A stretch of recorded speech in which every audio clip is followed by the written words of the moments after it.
Hello everyone, Max of Pilots and Prop Wash here, and today we're going to talk about terminals, particularly airline terminals.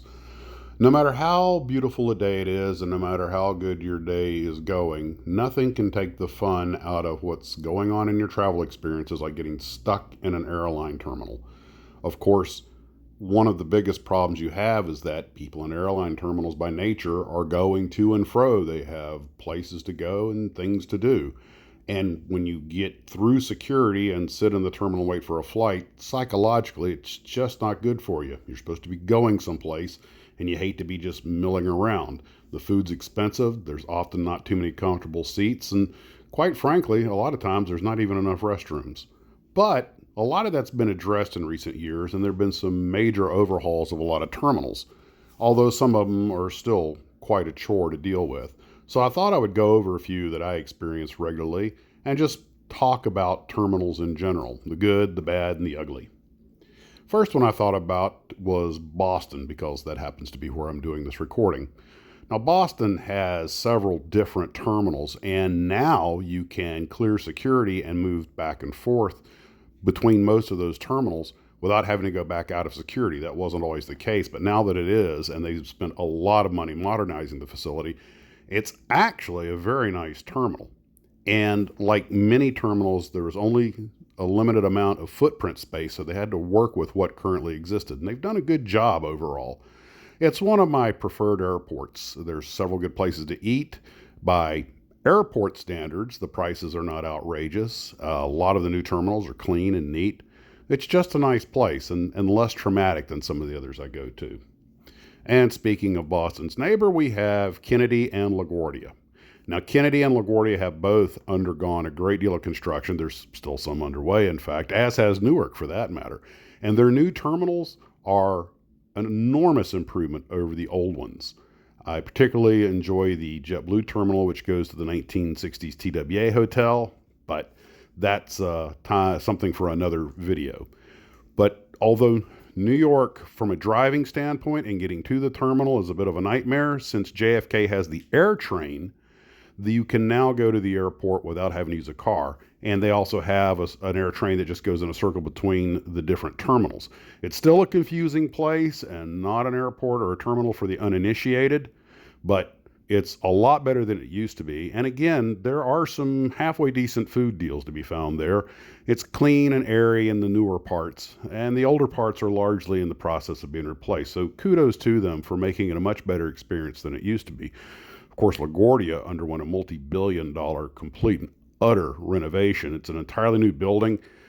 And once you get into security, you're in the whole terminal unless you're at one of the few gates over at the Marine Air Terminal. Now, the nice thing about the Marine Air Terminal at LaGuardia is that it's a blast from the past. It's largely untouched. You're kind of stepping back in time to the era of flying boats, which is why it's the Marine Air Terminal. But the main one is, of course, very bright and airy. But its big problem is that, with the exception of just a couple of places, there have been some issues with the price of food at LaGuardia. It's really steep. But that being said, there are a couple of good places to eat there. LaGuardia is a huge step up as far as the terminal is concerned. Of course, as a pilot, getting in and out of LaGuardia reminds me of the movie Escape from New York, so it ain't all peaches and cream. But that has nothing to do with the actual terminal building. If you're going to be stuck in a terminal building, there are definitely worse ones than LaGuardia. Los Angeles, LAX, is like the others. Lots of construction going on. Still some old terminals and surface. Unfortunately, that iconic Spider building isn't even visible hardly anymore because there's been so much built up around it. From a, again, pilot's standpoint, the parking areas are extremely tight, but the terminal itself doesn't require a very long walk to get outside. And as someone who goes through there from time to time, that's nice. Of course, once you're out of the terminal in LA traffic, well, that's another story.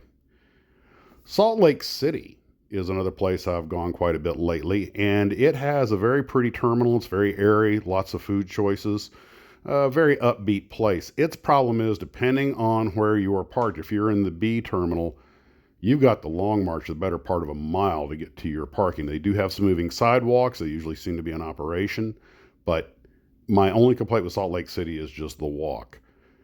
Denver, kind of the same thing. You need to find out where the shuttle's at. Denver's actually a pretty confusing terminal. It could have been better laid out, or at least I think so. You really have to watch the signs. Again, a lot of food options and stuff like that, but not one of my favorite places. And the trams help a lot. Just like the trams at Dulles that replace the old people movers make Dulles much less of an irritating experience. But Dulles has still gotten kind of big. Speaking of getting big, you've got Atlanta, probably one of the most logically laid out terminal buildings in the world, but OMG, you can walk forever in that place. Well, that's your problem being one of the world's biggest airports. But they do have trams that run a lot, and it's a bit of a chore to get in and out. Not my favorite place. Given as big as it is, I suppose it's the best they could do with what they had. So kudos to them for that, but it's also getting kind of old. It could use a little sprucing up. Tampa is one of my favorite terminals. It's just an easy terminal to get around in, a little confusing, but not too much walking, and things get in and out of there very quickly. Several good food choices, relatively comfortable. I really enjoy going into Tampa. Orlando, if you're in one of the older four air sides, the A and Bs, pretty good. Not too much walking. Get in and out without too much trouble. If you're in the new C terminal, that place is just palatial. My gosh, it's the size of a shopping center. And its only real problem is it could use a few more food choices. But I think there's more stuff in the process of moving in because it just opened. And it's big and bright and airy. Again, its problem is depending on what gate you're at, it is a long walk to parking. And also, it can be a little confusing to go up an escalator, then through a hallway, then downstairs, and then take an elevator or escalators down. But it's is new and shiny, but it is a lot of walking. Charlotte used to have the small town feel to it. I was based there for years, and we had really nice facilities. They had rocking chairs out there for anyone to sit down in. It was very comfy, very southern hospitality. But since it became an American Airlines hub, it's grown. They've added a lot, and now it's just become almost overtaxed and very congested facility. Raleigh, Durham, North Carolina is a good one. It's clean, it's bright, it's airy, it's not too much walking. You have to take a couple of escalators. They have some really good food choices, a lot of barbecue and stuff.